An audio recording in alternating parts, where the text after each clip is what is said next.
fantasy short stories. Born of Night Without Warning by Christopher O'Halloran. The blade of Miss Viviana's knife was sharp, but there was little weight to it. She had to really push to slide it in between radius and ulna. Removing her hand wasn't easy. It required the methodical slicing of flesh, tendon, and eventually the breaking of bone against a rock the size of the dead mayor's head. All while blood slicked the ornate, gilded handle and made it near impossible to hold. She should have stolen a cleaver. To hell with tradition. To hell with using the knife she always wielded. Stupid.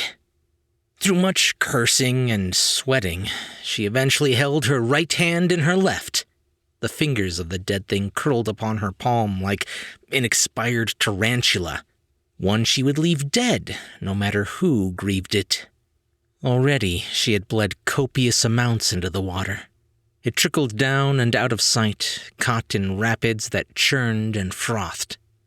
She stood at the mouth of the river that fed the town, the point at which it narrowed to a handful of tributaries running up and over rocks to some glacial point she had never seen. A crow fluttered onto the low branch of a fir tree and cocked its head at her, left, then right. "Sorry, friend," Miss Viviana said. "This one is for the fish."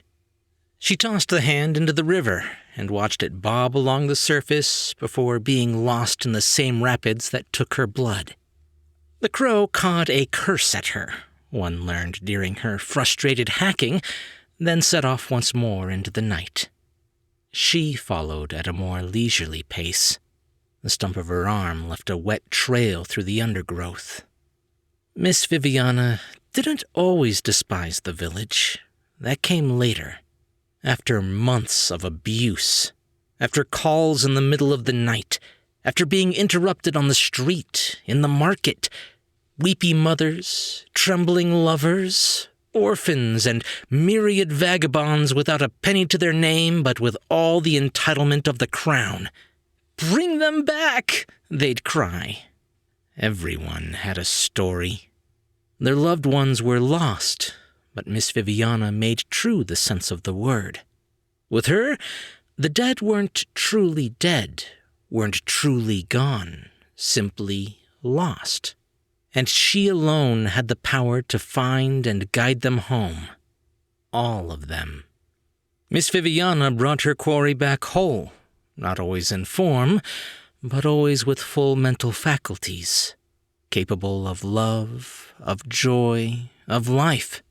She not only raised the dead, she made them live. The wet ground squished beneath her boots. She strolled through the forest that surrounded the village, out of reach of the street lamps with nothing but dappled moonlight to illuminate her way. The branches of swaying pines and hemlocks grasped at her black dress in an attempt to punish her for the curse she had unleashed. They made her smile. Miss Viviana held dominion over them all. Who were they to level judgment? The deed was done. Tonight she had been called upon by the council to rectify the mayor's current state for the third time. Resurrecting him brought back the same habits that caused his heart to seize in the first and second place. Enough was enough. It was no wonder the villagers went mad with their demands. They lived in a time when death only existed for the few, when everything but complete dismemberment or vaporization could be remedied with just a drop of Miss Viviana's blood and a few whispered words. They didn't realize it took so much out of her, that she was happy to provide sparingly, but lost the desire when she became the tool of a greedy populace. No matter. They wouldn't ask her to bring anyone back anymore. She smiled. They wouldn't have to. Her blood mixed with the water. The flesh of her hand mingled with algae and attached itself to the soil along the river's bank. Her magic slipped from it, sucked into the dirt by the extensive city of underground roots, carried onward to town, to a village of entitled brats, to the field where they buried their dead. Gully worked that field, often bringing Miss Viviana and a grieving soul to the resting place of their loved one. Lately, there wasn't enough time to bury the dead. The mourners always conscripted Miss Viviana shortly after learning about, or finding, the deceased. They summoned her as if ordering a meal, as if calling a dog. Gully sympathized with her. They didn't give any weight to the rumors. Miss Viviana wasn't a witch. She looked like a woman, a tired woman. There was a twitchy madness to her, a quiet, observant quality that encouraged whispers. But that was surely something that came with the job. Great wings flapped in Gully's ear when a crow, dark as pitch, soared over their shoulder, born of night without a warning. Good God! They flinched away from the winged beast, losing the cigarette in their mouth. The ground shook and pulsed. A rumbling shook its way up the chest of salt Gully rested on. They jumped off the chest, looking around for a stampede. What the? Nothing came, just the rumble. They looked over the field toward the forest. Something would charge out of the trees. An army, maybe, though Gully would be damned if they could think of one reason to invade. An army came, but not of invaders. These were locals. Gully fell on their ass, pushing themselves back against the chest. Their hands went to their ears to block out the sound of the ground breaking apart. The army of expired villagers were pushed from the earth, mounds of dirt piling on either side of their graves. The fruity smell of rot filled the air, sweetly disgusting, like a rat left broken in a trap. Gully lay in a ball and shut their eyes tight. The sound of mobilizing bodies was a cacophonous roar. This had to have something to do with Miss Viviana. What had she done? Del didn't care for business much, or at least he didn't think he did, until his father, Usar, decided to sell their shop. Eted Mercantile would fall into the hands of some fool who'd run the family business into the ground in a misguided attempt at growing profits. Del had to take care of him. It was either that or spend years caring for his father in his infirmity while they spent money that had stopped coming in. That would have been no kind of life for either of them. In all honesty, Del had done him a favor. The old man would have spent his years in pain, losing his memory, losing everything that had made him Usar, the titan of industry. Drowning was said to be a peaceful way to go. Del had done him a favor. "Heading out, Mr. Del," said the kid brought on to fill the void left by Usar. "Did you sweep the aisles?" Del didn't take his eyes off the money he was counting. "Of course," answered the kid. "Mopped, too." "Don't have to be a kiss-ass about it." I'm not," stammered the kid. I just... "Back when I was doing your job," said Del, "I'd have done it thrice during the day. Wouldn't just leave it until the end of the night." "I'm sorry, Mr. Del." "You have a lot to learn." The kid scuffed his feet. Del let him simmer in the discomfort. It would help him. It would make this lesson stick. "I appreciate you teaching me," said the kid, eventually. "You've been a real help." "My pleasure, sir." The kid opened the door, the bell ringing above his head. "Want me to lock this behind me?" "Don't worry about it. I'll only be a few minutes longer." The kid left. The door batted the bell once more before sighing into its frame. Good kid. Del never had any of his own, and at his age it would be foolish to start. But he liked to think if he did, they would have turned out like the kid. The bell rang again. "Forget something?" Dell asked. A crow's shout was cut short by the soft closing of the door. The kid didn't say a thing. The kid was on his way home to his actual parents, the ones who didn't quite trust Dell but wanted their son to get experience in the workforce, learn about responsibility. They would be asleep, and soon so would the kid. The dog he'd buried 2 weeks ago would drag a decayed tongue across his face in the morning, a good sleep ruined by a rude awakening. But sleep was out of the question for Dell. Wet boots plodded across the hardwood floor. They squished and squelched.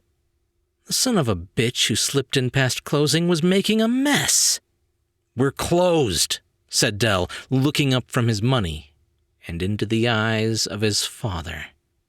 They were clearer in death, much clearer. Julia washed dishes. It was their deal. Michael cooked, and Julia would clean up while he took his whiskey on the front porch with a jar of dill pickles from Eted Mercantile. Sometimes Usar Eted would join him, but lately the old man had been taking his drink at home. Rib bones tumbled into the trash, and Julia dropped the plates into hot, soapy water. It turned murky with dinner's remains. Their love was new. Julia and Michael had spoken occasionally before his wife died, pleasantries at the bar where she tended. Sometimes he had even stayed till closing, helping her lift chairs onto tables. She didn't quite feel like a cuckoo swooping in to steal another woman's nest, but the guilt was still there. The house still belonged, in part, to Michael's wife. It had only been a few months. Her lingering presence would fade eventually. Michael was willing enough to let her go. When Julia had asked why he didn't get Miss Viviana to bring Shirley back, he shrugged. "Accidents happen," he said. "People are supposed to die. It's the way of life." She didn't know about that. Evolution was also the way of life, so wouldn't they be spitting in the face of nature by not utilizing Miss Viviana's gifts? "You're new." Julia jumped. Water splashed on her wrists, jumping past her hot pink gloves and burning her skin. She winced, then dropped her arms into the cool rinse water. "Sorry," said the woman at the window above the sink. It looked into the backyard, one Michael talked about filling with playful kids.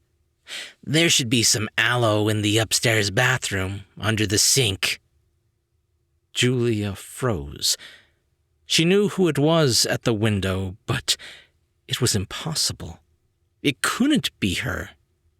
Michael never made the request. Maybe she'd go away if Julia didn't look, if she just ignored her. "Where is my husband?" asked the woman at the window. "He's—" Her voice caught, and Julia had to clear her throat. She should lie, protect the man, buy him some time. This wasn't Shirley's house anymore. This was Julia's house. It was, wasn't it? "He's on the front porch." "Of course," the woman sighed. "He cooks, you clean." Julia grit her teeth and nodded. "He's a good cook, isn't he?" "I guess if he was satisfied with his own work, he wouldn't be out front with that goddamn jar of pickles." Outside, the leaves of a fig tree shook as something heavy landed on a branch. Talons tore at the bark, hopping along the length of the limb, but Julia didn't dare look up to scare it away. She shook. Her bare feet were freezing. Shirley's slippers were in the living room where Julia had left them after complaining about the heat, before opening the window above the sink to let in a breeze. A wheezy rattle shuddered over the sink like tumbling ice cubes. "I'll leave you to it, then." The woman walked off, bare feet slapping against the black porch in a hitching step. Julia collapsed to the floor. hands covering her mouth in order to contain the scream crawling up her throat. She didn't look out the window, but her mind formed the picture of Michael's wife anyway. Shirley's body had been broken almost completely in the accident. Burst organs and torn flesh, bones peeking out of skin, slick with blood and viscera. Michael told Julia he couldn't even bring himself to look at her on the table.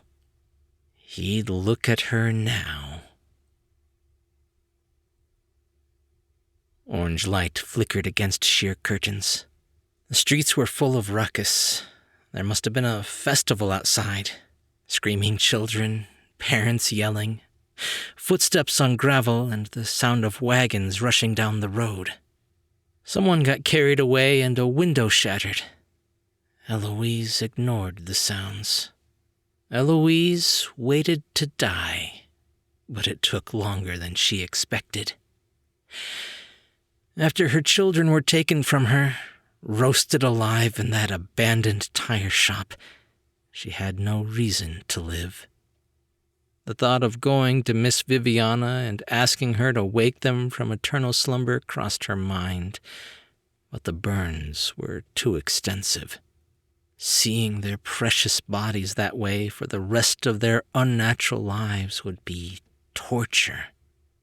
So, she stopped eating and drinking, penance for the sin of negligence. Eloise should have been there to stop them from entering the building. If she had been there instead of in Eated Mercantile comparing nutritional information between peas and carrots, they wouldn't have wandered into that tire shop, wouldn't have startled the vagrant in the back room. The vagrant wouldn't have spilled his oil lamp in his hasty departure, and Eloise's precious babies wouldn't have died choking on burning rubber. "I'm coming," she whispered. "I can feel it." It was true. The afterlife was so close. She could feel the presence of her children again. 8-year-old Andrew and 12-year-old Dana. It was as if they were in her bedroom, crawling into bed just like they did during those nights of bad dreams and boogeymen. She felt so cold. Her body was a ghost of what it had been, eating itself in frustration. "You don't have to suffer, Mama." Eloise rolled over and grew even colder. Andrew lay in the bed, his tiny body shriveled and charred. He looked like the fetus he had been so long ago, the one in the sonogram pressed in a photo album under the bed on which they lie. His mouth cracked as it moved, lips splitting at the corner. "You don't have to suffer," he repeated. "I had to carry him here." Eloise rolled over again, and there was Dana, always tall for her age, always strong. "Of course you did, baby." Eloise reached out and wrapped her fingers around her daughter's hand. "You were always such a good sister." Dana's hand was crunchy. Flakes of burnt skin fell off onto the duvet. "I'm going to take you somewhere safe, Mama," said Dana. Eloise looked into the bright eyes behind the scorched face. They were bloodshot and wide, so wide, as if the lids had been burned away. "I'm so tired," said Eloise. "I'm tired, baby." Dana crawled into bed, taking her mother's head into her lap. She stroked Eloise's thin hair with her dry, leathery hand. "I used to run my fingers through your hair," Eloise whispered. "Remember? You'd lay in my lap, and I'd use my fingers to brush your curly hair. You..." She broke off into a cough that sent a deep ache over her back. "You can't brush curly hair like yours. It just gets frizzy." She looked up into Dana's bloodshot eyes. Her hair had been devoured by the flames, leaving behind skin that shone red where it wasn't blackened. Eloise closed her eyes. The smell of smoke filled her lungs. Andrew shifted closer to her. A shriveled boy trying to get comfort from his mother, he hummed a slow song, his voice breaking. Eloise recognized the tune. It was the song she had sung to him in his crib, the one her mom had sung for her, and her mom had sung for her, and, "I'm just going to rest, okay?" Eloise sighed, her bottom lip quivering. "Just for a bit, Mama." Dana wiped her tears away, leaving smudges of soot on her cheeks. "Just for a bit." Something tapped at her bedroom window, rhythmic, like the tick of a clock, counting down Eloise's final moments on Earth with something hard like a shard of glass, a stone, a beak. Gully stood next to the fire chief as volunteers scoured the field for bodies birthed by the earth. It wasn't a hard job for them. Most of the babies were easy to find, wailing and flailing, clumps of dirt pushed aside by the erupting whelps. It was the odd one laying in tall grass that required a closer eye. Occasionally they stepped on something that squished. They ranged in size. "What happens if they're just left on the ground?" asked Gully. They sat on the salt chest once more, a hand-rolled cigarette jutting out of the corner of their mouth. "Hard to say," said the fire chief. She held her hand out to Gully. "I'm out," they said. The fire chief lifted her eyebrows.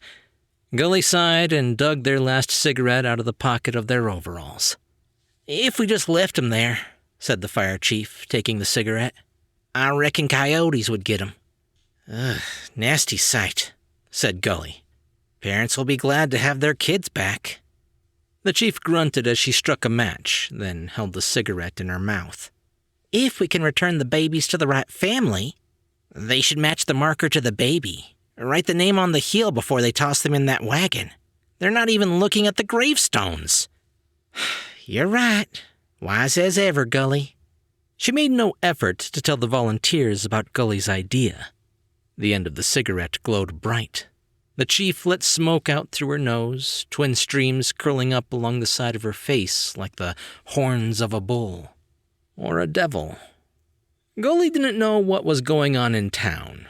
They didn't want to know. All the dead marching back in various states of decomposition, shambling skeletons, gray meat, and myriad injuries. And the anger. Some of them had been so angry. No, Gully would stay at the cemetery. The babies were creepy, but they weren't very threatening. The worst they could do is give Gully nightmares, haunted by squealing infants. "Keep an eye on this lot," said the chief. "I gotta see a man about a horse." She turned to leave, but stopped in her tracks.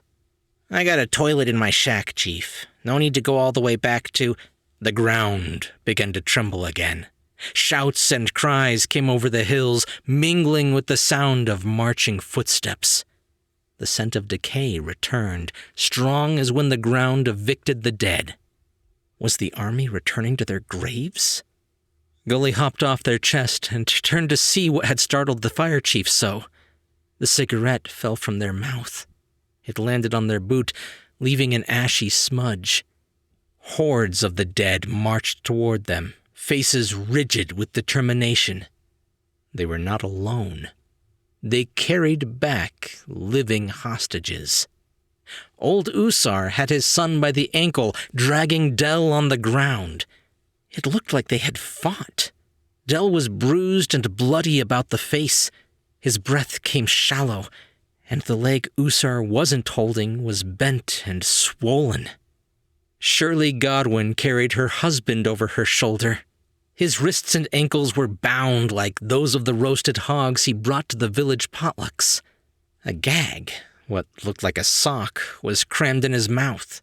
He struggled feebly, but his wife plodded onward regardless. A scorched girl cradled Eloise Fisher, holding her like a baby. Eloise rested her head in the hollow of the girl's throat. It looked like she was sleeping. "Should we stop them?" asked the fire chief.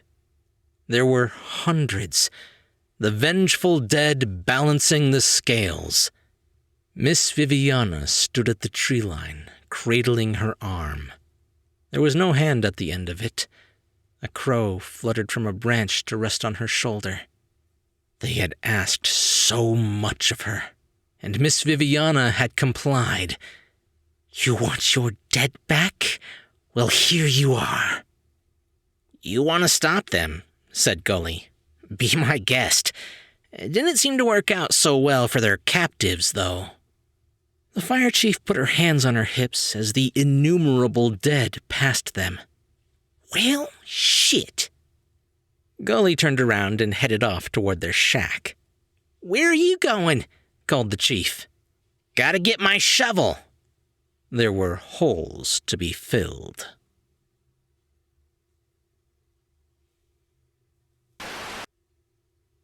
Christopher O'Halloran is a factory-working Canadian actor-turned-author of Pushing Daisy, his upcoming debut novel from Lethe Press, 2025.